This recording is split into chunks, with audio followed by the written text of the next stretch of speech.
procurou esse cordeiro, que é leão, mas é chamado de leão, porque prevaleceu, venceu, né?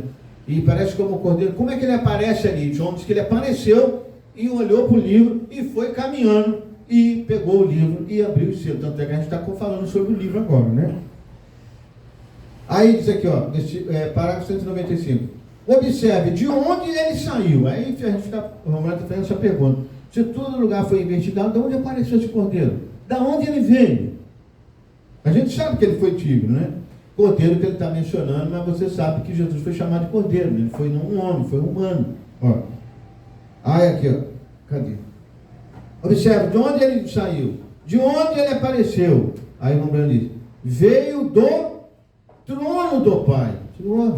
Então não foi achado lá. Ele veio do trono do Pai. Eu disse, mas aí Paulo podia me perguntar, mas lá do trono? O que ele estava fazendo lá no trono? Olha, veio do trono do Pai, onde esteve assentado desde que foi morto e ressuscitou. Amém? Mas o que ele estava fazendo lá? Pela Andréia, por mim, por nós? Ele ressuscitou, se sentou à destra de Deus, vivendo sempre para fazer intercessões. Ele foi lá e ficou lá fazendo intercessões por nós. Olha a hora que ele vem. Não diz amém. Ressuscitado lá, hoje como intercessor, com o seu próprio sangue, para fazer intercessão pela ignorância do povo. Agora esse é aquele de quem estou dependendo. E nós também, né? Ele ainda está coberto de cloro, o cloro do perdão do pecado. João olhou para esse cordeiro e o cordeiro parecia como tendo sido morto. E então ele notou que ele estava ferido e cortado e moído e sangrando. Lembra da profecia de Isaías? Sangrando. Um cordeiro ensanguentado. Foi esse que tomou o nosso lugar. Não é estranho que um simples cordeiro teve de tomar o nosso lugar? E ele viu o cordeiro, e ele prosseguiu. João não o tinha visto, porque ele esteve na eternidade adentro. Olha onde ele estava. Ele esteve na eternidade adentro, até mesmo fazendo intercessão, mostrando que aqueles que tinham vindo a Deus sobre a oferta do sangue de touro, de cabra, uma oferta substituta, ele também, porque aqueles que criam nisso apontavam para ele, e o sangue ainda, aquele que não havia sido derramado, de modo que ele estava lá para absolvê-los, e ele estava lá para absolver você e eu, amém?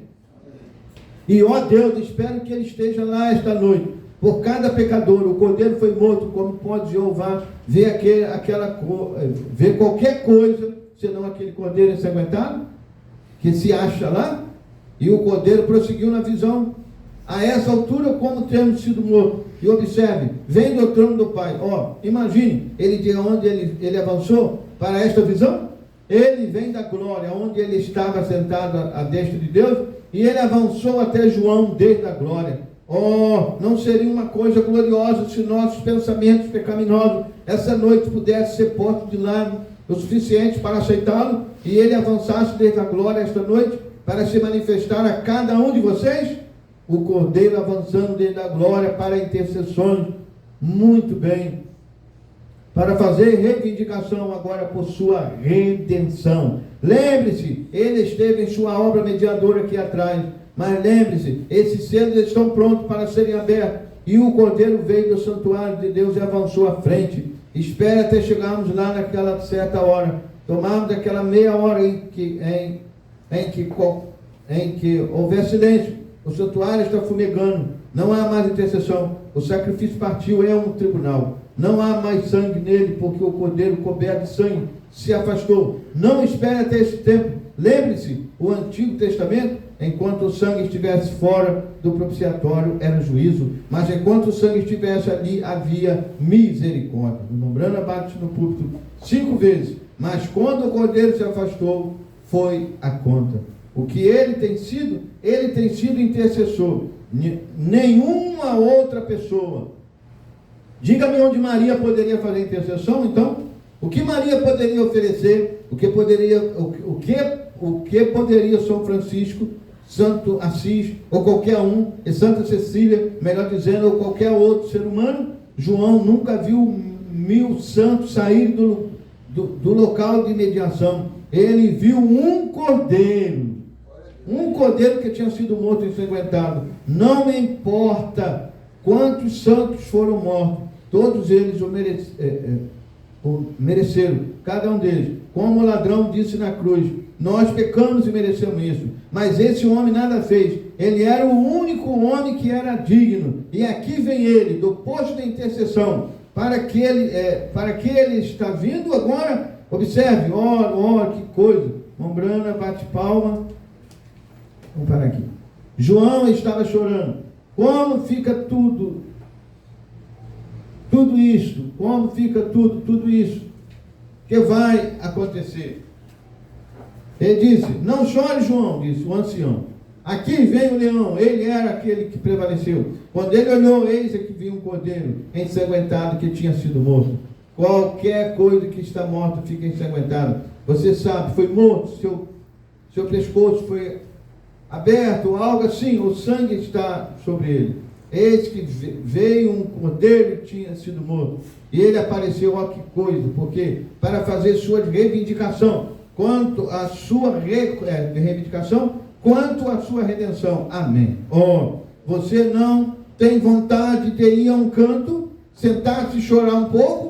Eis que vinha um cordeiro, ainda ensanguentado. João não havia nada lá, toda a celebridade estava em pé ao redor, mas não havia nenhum deles que pudesse fazê-lo. Assim aqui vem o cordeiro, e agora seu dia de intercessão estão terminados, os dias de mediador. É aí que este anjo vai estar lá. Espere até que entremos nos céus, e não haverá mais demora. Isso mesmo, aquela meia hora de silêncio. Observe o que acontece naquela meia hora de silêncio. Por ocasião daquele 7º selo, no próximo domingo à noite, querendo o Senhor. Vamos parar aqui, amém?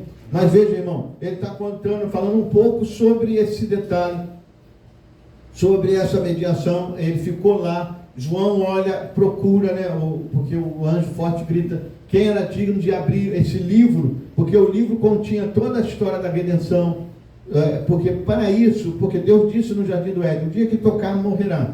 Então a morte entrou. Quando a morte entrou, direito de vida eterna que Adão tinha, o domínio sobre a natureza, tudo caiu, Adão também. Então foi procurado uma pessoa. E Deus tem uma lei, na lei de Levítico, que quando o judeu saía de sua pátria, ele abandonava, como a história de Ruth, Quem já leu o livro de Ruth? Poucas pessoas. O livro de Ruth é grande a beça, Quantos capítulos tem? Eu não lembro, mas... 3 ou 4. 3? Que livro grande.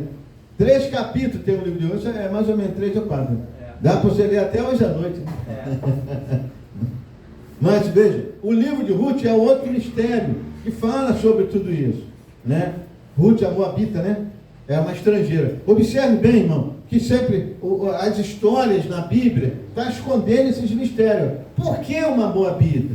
Porque Noemi, sai com o marido, uma fome na terra. Noemi sai com o marido e vai para a terra de Moabe, Moabe é das moabitas, da filha de Ló, Moabita. Então, olha para onde ele foi. Foi para lá porque na terra dele tinha fome, eles foram para lá. E ele foi com a sua esposa Noemi e com seus 2 filhos.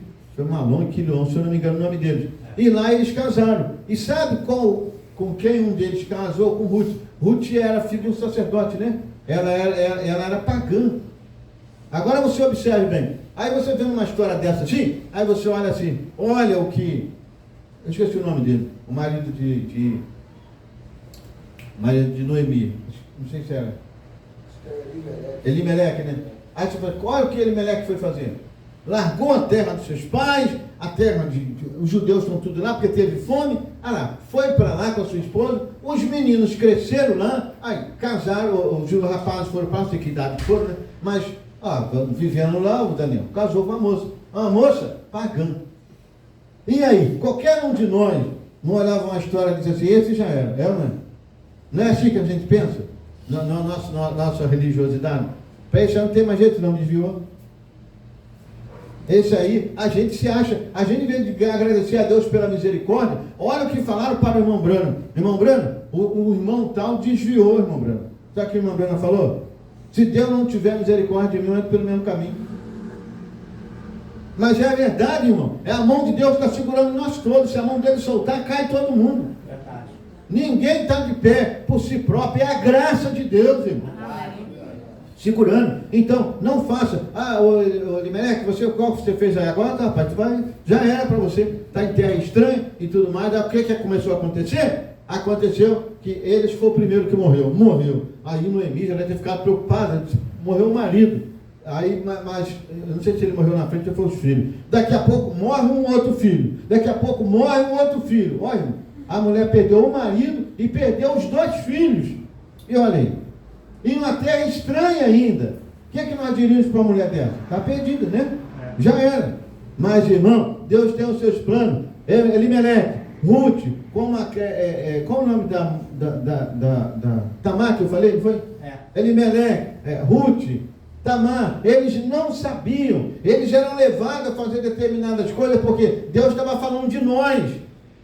Porque, olha quem fica só uma judia, o marido dela morreu, os 2 filhos que eram judeus. E os 2 filhos casaram com estrangeira. E olha quem nós somos. Nós não somos estrangeiros? Nós não entramos pela graça, é ou não é? Vocês não entendem isso? Amém. A salvação vem dos gentios? Amém? Oi? A salvação vem dos gentios? Não. Vem da onde então? E vocês aí, nós aqui falando de salvação com segurança? Deus endureceu seus próprios filhos para te dar salvação. Amém. E esse é um dos mistérios escondidos, mas está aberto e bem esclarecido para nós. Amém. Não é isso um trovão ecoando? E quando você sabe dessas coisas, isso não te mostra que você tem uma ligação com Deus? Amém. E você vai crescendo cada vez mais, daqui a pouco você diz o quê? Eu estava em Deus antes da fundação do mundo. Essas coisas estão chegando para mim, tirando a amnésia. Está me dando fé de rapto, eu estou de passagem nessa terra. Amém. E aí quando ela olhou sem filho, sem marido, com 2 noras, e ela era uma boa sogra, porque elas gostavam dela, né? Que alguém disse, a sogra, com nora não dá certo não, mas ela era uma boa, né? Os caras estão rindo ali. Os caras vão ter, como alguém falou assim que só para descontrair um pouco, o pastor Júlio estava contando isso, né? Que o Jean botou a sogra do lado no banco do carona e disse, sogra, bota o cinto, sogra. Sogra, bota o cinto. Tão preocupado com a sogra, né? Quando foi olhar, o cinto estava no teto do carro, tinha uma carretilha. Ó, tá bom. Aí na primeira freada, foi eu que matei, não foi o cinto. Olha o amor que tinha pela sogra. Mas é uma brincadeira, só para descontrair. Mas Ruth e Noemi, não. Ruth, deixa eu esquecer, não. É Noemi, Ruth e Orfa, né? Era Orfa, né? Aí quando Noemi se viu, mas veja, irmão, a atitude de um cristão, faltou tudo, Paulo. Por isso, na dificuldade, quem tem o filho pródigo, o que o filho pródigo fez? Faltou tudo e tudo mais. Ele me levantar-me-ei e vou ter com meu pai. A Noemi poderia ter, a gente murmura por tão pouca coisa, mas Noemi disse, eu vou para minha terra. O eleito sabe que Deus tem misericórdia. Davi disse, eu prefiro cair na mão de Deus. Na mão de Deus tem misericórdia. Amém. E se levantou e foi. Quando ela se levantou e foi, as moças foram atrás dela. A Orfa também foi. Ela disse, não, há o amadurecimento da mulher. Né? Não. Fica aí. Vocês são novas ainda. Tá bom? Vocês casam aí de novo e tudo mais. E fica aí. Deixa eu seguir. Não me chame, me chame de Mara, né? Aqueles judeus sabiam, até na hora da dificuldade, André, eles expressavam o nome, que eles estavam dando significado do que alguém ia passar. Por isso, às vezes você pensa que o nome não tem significado, tem sim. Não pega esse nome, é bonito, né? Bota esse nome no seu filho. Esse nome pode trazer sérias coisas para ele. Porque aquelas mães, quando estavam tendo filho, Efraim, Manassés, assim por diante, Rubi e tal, elas no momento de parto ali estavam tendo, e dizendo até um lugar onde eles iam ter sua parte lá na terra da promessa. E quando elas chamaram ela de Noemi, ela disse, não me chame de Noemi, me chame de Mara. Sabe o que significa? Amargura. Não é isso? É. Ela falou, não, troca meu nome, chama de Mara, estou muito amargurado. Imagina, perdeu o marido